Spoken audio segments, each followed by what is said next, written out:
Köfteci dayı. Köfte.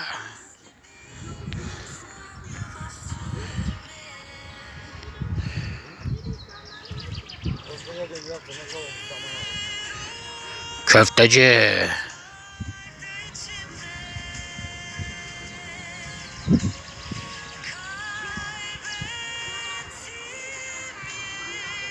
Neyse sen şu parayı bir al gel bak. Belki yana gelir.